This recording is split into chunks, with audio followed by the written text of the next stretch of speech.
Hello and welcome back.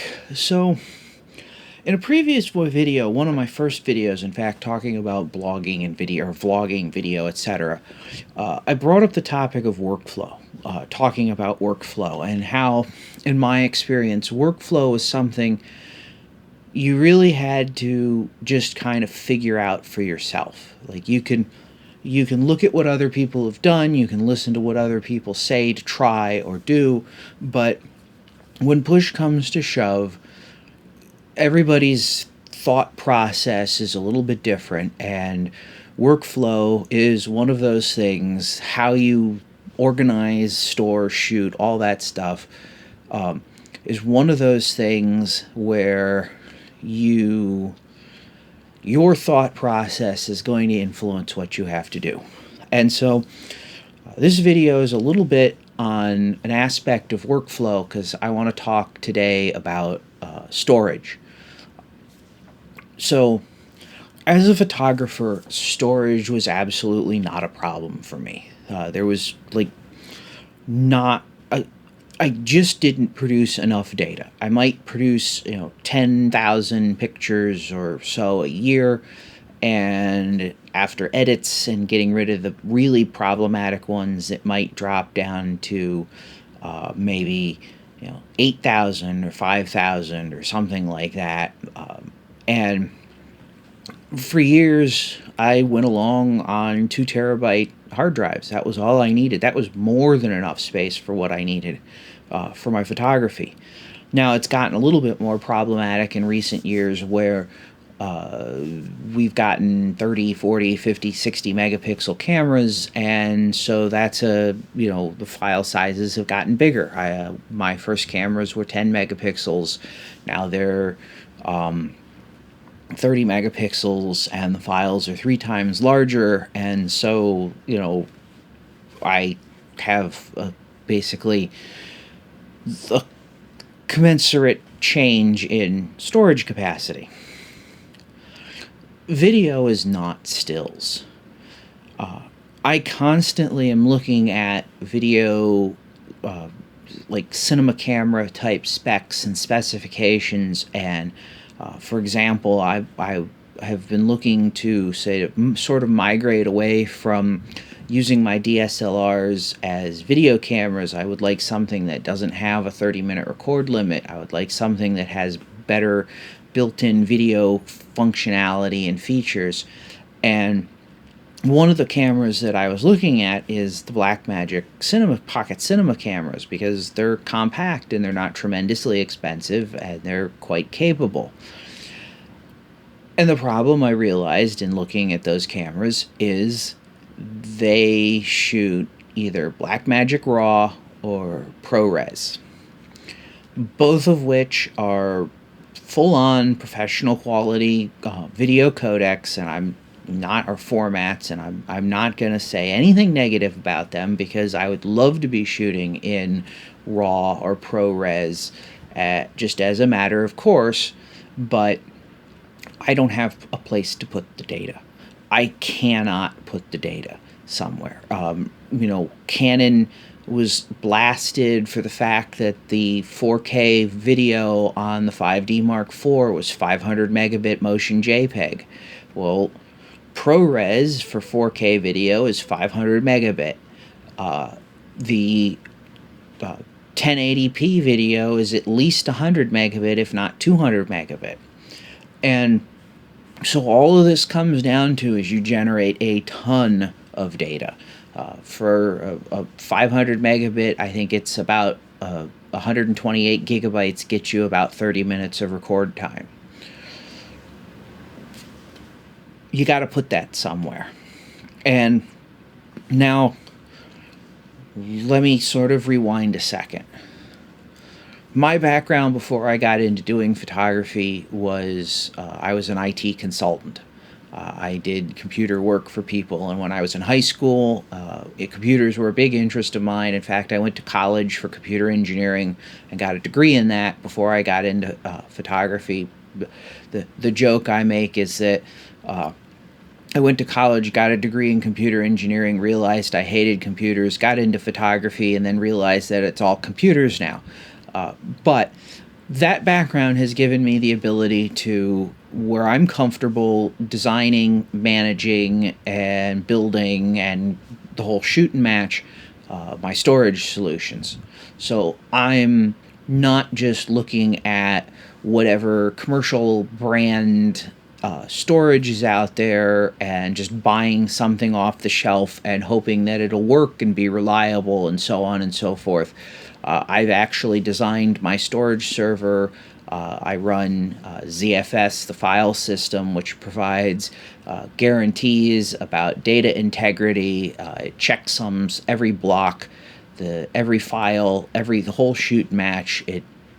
It was designed by Sun, Sun back in the day, well, quite a number of years ago now, to be the file system that provided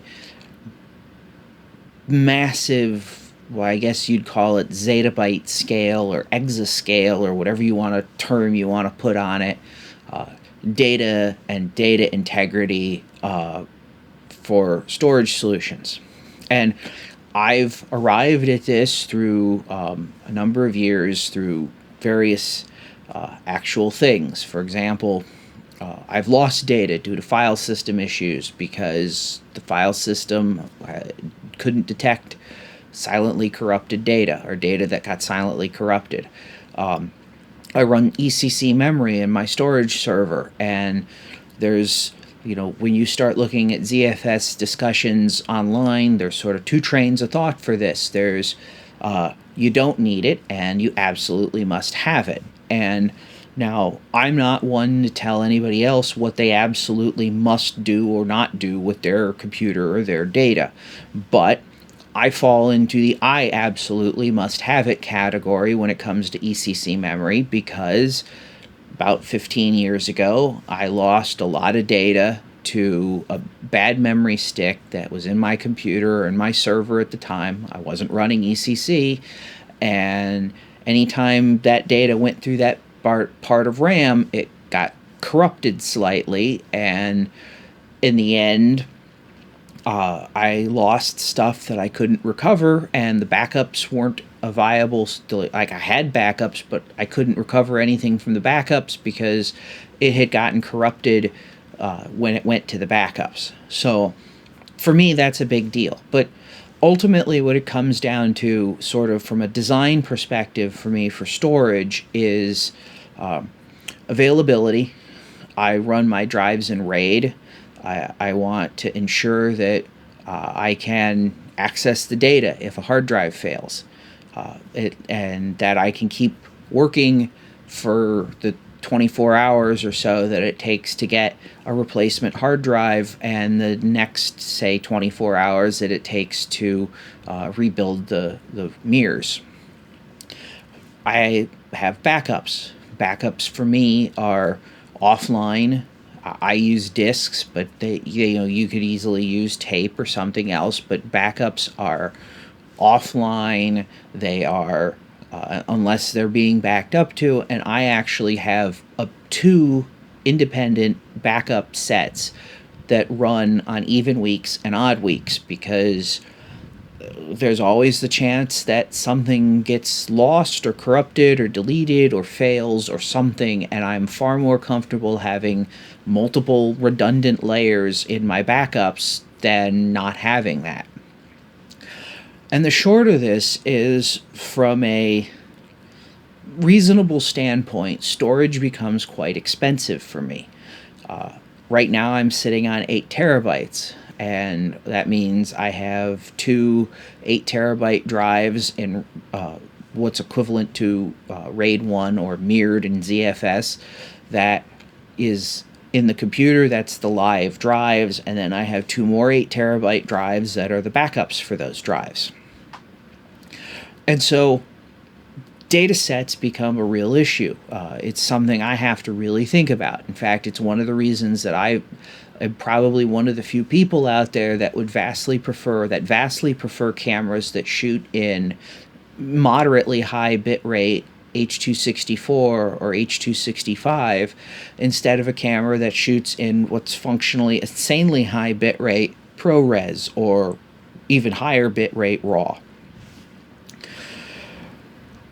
And so, like I was saying, this is a workflow thing. You have to be thinking through your storage. It's not something, like I said, when I came to video from photography, I wasn't really in tune or thinking about just how much data I would be chewing through shooting video. And to put some perspective on this, the first 14 vlogs that I recorded took up 260 to almost, I think, 300 gigabytes storage space on my server. Each one of these vlogs is recorded at 30 megabit. It's about 30 minutes long. Recording wise, turns out to be about 3 to 4 gigabytes. The audio track to go with it, especially now that I'm recording in 32-bit float, is another 500 or so megabytes. There's a lot of data to be had here, especially if I started recording more detailed audio tracks. I have a Zoom F6 now. It's 6-track. It's actually more than 6-track, but it could very easily run into, I could very easily run into a pretty substantial amount of data. And storing this is an issue. And so this is the workflow discussion. So now that I've sort of laid the groundwork for it, the workflow discussion is, well, what do you store? Do you need to store everything? As a photographer, everything I shot, I kept, with the exception of tremendously or substantially out of focus images. If the image was just unrecoverably or unreasonably bad or out of focus or motion blurred, I would delete it.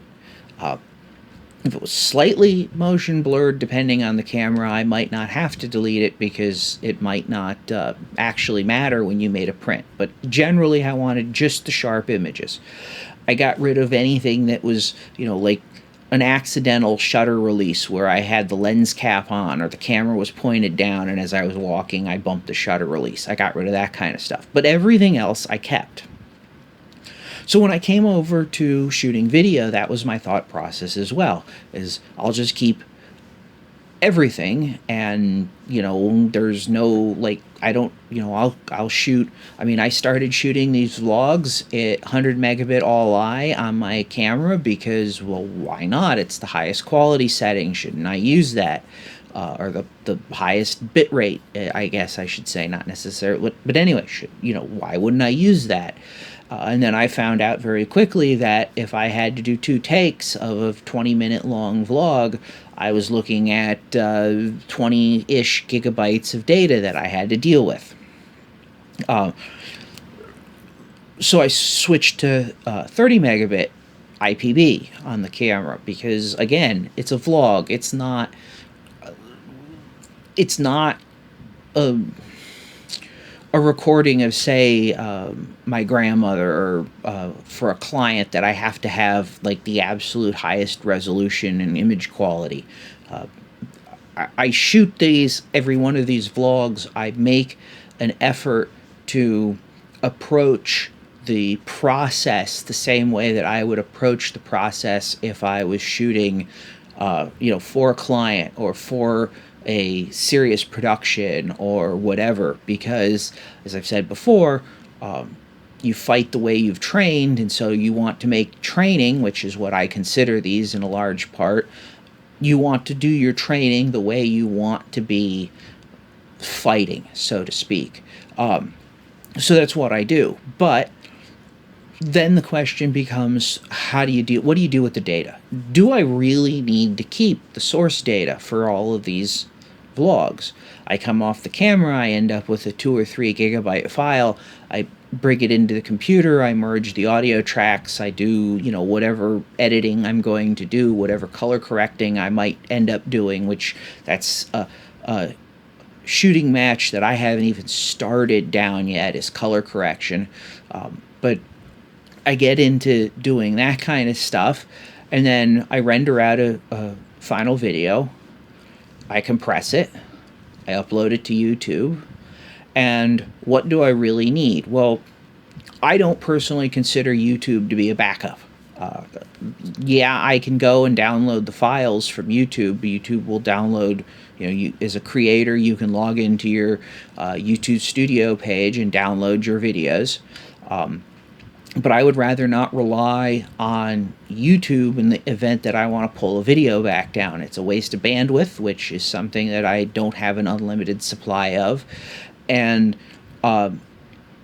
if for whatever reason the video is removed from YouTube and I don't have it locally, I don't have the video anymore. It's gone.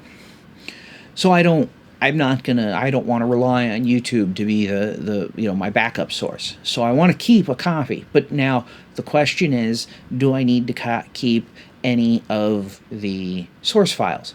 Do I need to, or can I get rid of them? Do the source once the edit's done. Am I ever going to come back and revisit these vlogs? Because, recolor correct them? I don't think so. I mean, if I need to use an excerpt in a future video, all I really need to do is take an excerpt out of that final output. So that's a aspect of saving space, or potentially saving space, or I should say just dealing with storage. An alternative would be that I could take all of the source that I'm producing on these videos and put it on an external hard drive like a Western Digital MyBook or the Seagate equivalent, or even just an internal hard drive that I pull out of the computer and put in a case. Except I have a problem with that. So, and I'm not saying that that's not a valid approach. That's a perfectly valid approach. And there's a lot of things you can do, especially if you are running a Unix or Linux machine for your server, or even a Mac where you have access to ZFS. You can store multiple copies on the same disk so that there's redundancy and that it can correct bit loss or bit rot type errors. And that's a feature that's built into ZFS, and it's actually a feature I use to archive a pretty substantial chunk of video that I shot where I was doing an oral history interview of my, now 99-ish, I think 99-year-old grandmother, talking about what it was like growing up at the turn of the 19th century, or the turn of the 20th century, as opposed to, how things are now in the 21st century. And that was important to me, so I wanted to have an extra backup copy of that. However, what I've also discovered throughout the years is, as soon as you take something and you put it offline, if you take it and you say write it to tape and you put it in a vault or you put it in storage, or this is especially a significant problem that I've seen in film and analog stuff, not just personally, but at a substantial, large-scale level, is as soon as you put something into offline storage, you essentially are admitting that you don't really care if it falls apart. I mean, I know people will tell you or say otherwise, that they're putting it in offline storage, they're putting it in a secure vault or a climate-controlled environment because it's, going to be safe and it's not going to get destroyed and it'll be preserved. But the reality is in my experience, the best solution to ensuring the integrity of digital data is to have it in an online situation where it can be monitored for damage and loss. And so this is like a couple examples. One example is there's very little archived footage from the end of the silent film era and the beginning of the sound film era. And it's not that the Hollywood studios didn't care and they threw everything out. They put it in climate-controlled vaults. What nobody was anticipating was that over the course of 100 years, the cellulose substrates that they used and whatnot would break down, and that when people would go in now to scan and digitize these, historical, priceless historical films, they would open the film canister and it would be full of dust instead of a reel of film. A similar thing happened in some respects to my dad, who shot a tremendous amount of film photography. He was an avid photographer in the 70s and 80s, and shot a tremendous amount of slides, because obviously that's what you had to shoot, or you could shoot. It's pre-digital. And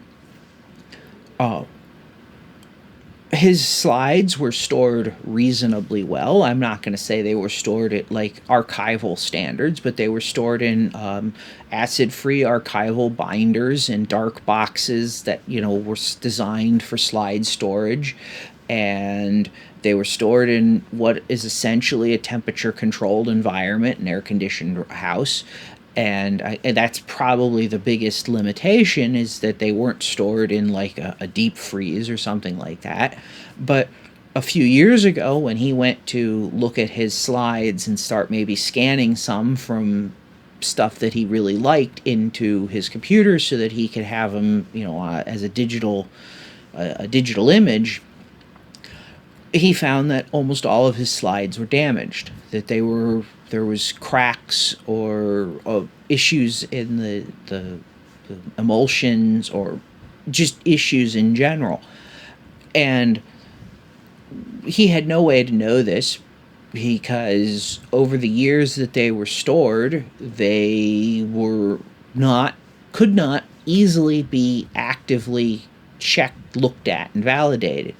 And for this, in an instance with like slides, every time you took the slide out and looked at it under bright light to make sure that it was good, you would be slowly, minusculely degrading the film base and the colors and the dyes and so on and so forth. And that's not a problem we have with digital. You can make infinite number of byte or bit accurate copies, perfect identical copies. You can ensure that the copies are all identical, etc., etc., etc. But that's been my experience with when you put something offline. You take it, you put it off in an offline environment, and even something like LTO tape, which is an enterprise level backup solution, tape backup solution that has a storage life of expectancy, an archival storage expectancy of 30 years, you're going to start losing stuff unless, especially as I've read things about LTO, if you can't maintain the exact environment that the archival storage conditions are for, you're going to start losing data off those tapes. And, even then in 30 years, or less than 30 years, you're going to want to copy that data to new tape. It's not an indefinite archive. And so all of this, like I said, plays into the idea of a workflow, figuring out what you need to keep and figuring out what you can get rid of. And unfortunately, this is also where I don't have a really good answer for this. Now, I'm going to do some videos on more detail on what I'm doing currently for my workflow. And I'm going to put up, I have a lot of custom scripts running to make things a little easier for me, and I will share those when I get to them in sort of this workflow, trying to thought along workflow, or talking about workflow. But I guess the other thing is like, I don't have an answer here. There's no clear, simple solution of just do this.